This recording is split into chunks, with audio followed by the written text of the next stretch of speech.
Ya Insya Rob. Allah sore ini Kiai kita bincang-bincang perihal fadilah sholawat di dalam menghadapi pandemi COVID.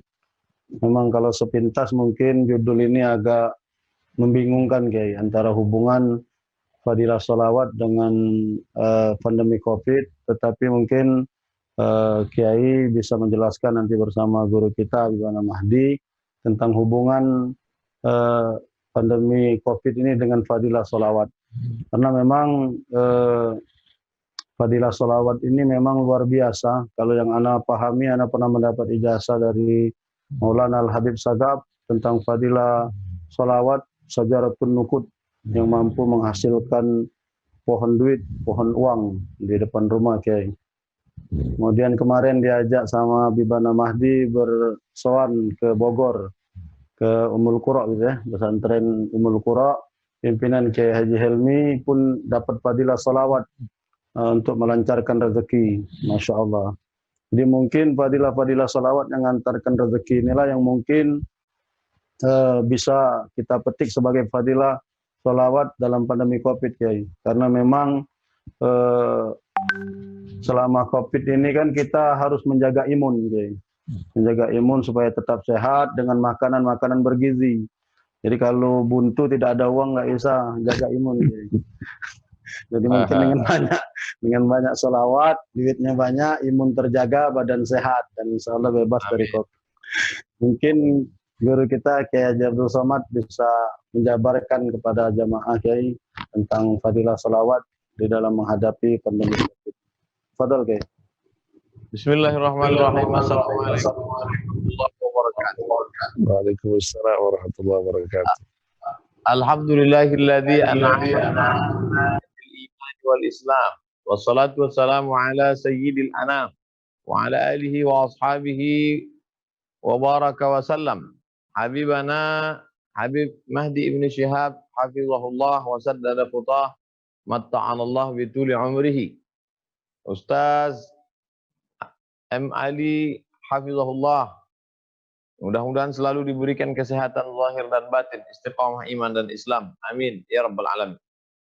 Bagi orang yang meragukan korelasi antara COVID-19 dengan sholawat, maka sesungguhnya akidahnya cacat. Kenapa demikian? Karena ma asaba min musibatin fil ardi, tidak ada musibah yang terjadi di atas muka bumi ini, dari mulai gempa bumi sampai gunung meletus sampai angin puting beliung, wala fi anfusikum, musibah yang terjadi pada dirimu, illa fi kitabin, semua sudah dituliskan di Lauhil Mahfuz min qabli an nabra'aha, sebelum kami mewujudkannya dalam bentuk nyata. Sudah ada master plan, sudah ada program yang dituliskan Allah Ta'ala. Innallaha katabal maqadir, Allah sudah menuliskan takdir. Qabla an yakhluqas samawati wal ard 50,000 sanah, 50.000 tahun sebelum Allah menciptakan langit dan bumi. Nun wal qalami wa ma yasturun, demi qalam dan apa yang dituliskan oleh qalam. Allah perintahkan kepada qalam, uktub ya qalam. Maka pena menulis itu 50.000 tahun sebelum Allah menciptakan langit dan bumi. Qul, katakan ya Muhammad sallallahu alaihi wasallam, la yusibana illa ma kataballahu lana, tidak ada yang menimpa kita kecuali sudah ditetapkan Allah Subhanahu wa taala. Wa huwa maulana, yang menolong kita hanya Allah. Dalam ayat lain dikatakan Allah, iyamsaskallahu bidurrin fala kashfa lahu illahu, kalau engkau ditimpa suatu musibah tak ada yang bisa menyingkapnya kecuali Allah. Wa in yuridka bi khairin fala radda li fadlih, dan kalau engkau mendapatkan kenikmatan tak ada pula yang bisa menolaknya kalau sudah memang kehendak Allah Subhanahu wa taala. Nah, kalau kita sudah yakin bahwa semuanya terjadi atas kehendak Allah, maka siapakah orang yang paling dicintai, disukai Allah? Tidak ada makhluk yang paling dicintai, disukai kecuali Sayyidina wa Maulana wa Syafi'ina wa Dzukhrina Muhammad sallallahu alaihi wasallam. Di situ baru nampak benang merah antara salawat dengan musibah. Segala musibah datang dari Allah, dan orang yang paling dicintai Allah adalah Sayyidina Muhammad sallallahu alaihi wasallam. Maka dengan menyebut namanya, maka terbukalah pintu segala doa. Dengan menyebut namanya, maka terangkatlah segala musibah malapetaka. Dengan menyebut namanya di hadapan Allah, maka diberikanlah kemenangan menghadapi musuh-musuh. Musuh kita saat ini adalah COVID-19.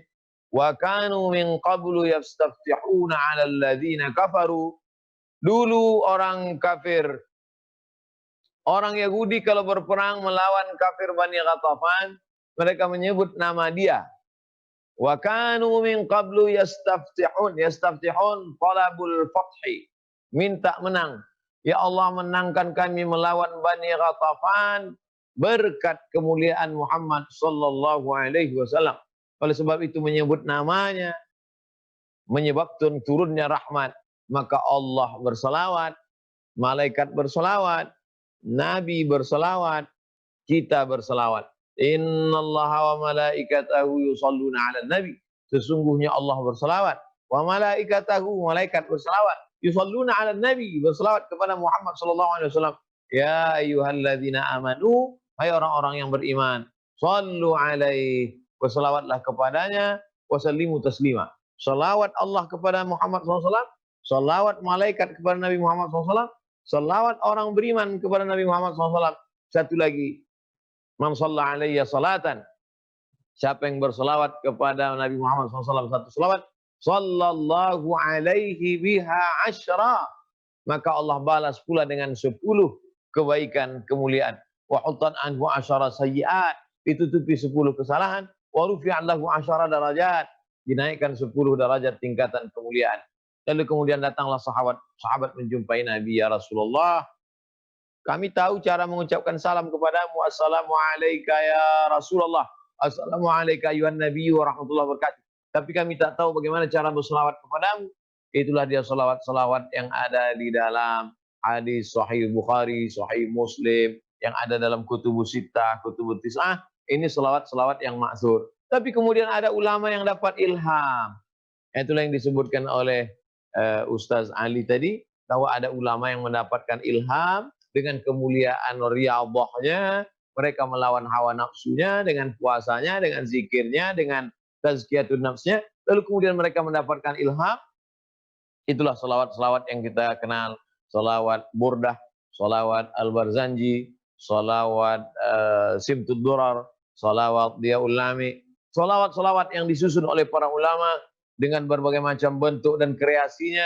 Selawat-selawat ini ada yang khusus terkait dengan bala, selawat yang terkait dengan rezeki, selawat dimudahkan segala urusan, selawat itu semua kalau kita baca, maka sesungguhnya adalah amalan-amalan. Kalau ada orang yang mempermasalahkan, ini selawat dibuat-buat, maka amal yang dibuat-buat ini bid'ah, wa kullu bid'atin dhalalah wa kullu dhalalatin finnar. Maka ketika Nabi bangun dari ruku' sami Allahu liman hamidah, maka seorang sahabat membaca doa, alhamdulillahi hamdan thayyiban katsiran mubarakan fih. Maka kata Nabi bertanya selesai salat, manil qail, siapa yang membaca tadi? Kata sahabat, ana, saya yang baca itu ya Rasulullah. Kata Nabi sallallahu alaihi wasallam, futihat abwabus sama, dibukakan pintu-pintu langit, turun malaikat-malaikat mencatat doa yang kau baca. Berdasarkan ini apa kata Imam Al-Hafiz Ibnu Hajar Al-Asqalani dalam kitab Fathul Bari bi Syahril Bukhari, jawazu ihdatsiz zikri fis shalah ma lam yukhalif bil ma'sur.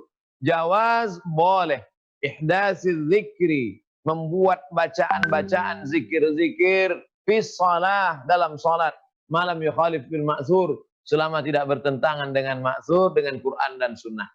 Kalau membuat zikir bacaan dalam salat saja boleh, apalagi solawat, zikir, doa di luar salat, apalagi itu tidak dibuat-buat, akan tetapi ilham, buah dari irfan, dari riyadhah, dari kesucian hati dan jiwa, maka Allah kirimkan ilham kepada para ulama. Saya kira demikian korelasi hubungan antara salawat dengan bala bil khusus wabah COVID ini, Ustaz Ali. Wallahu a'lam bishawab.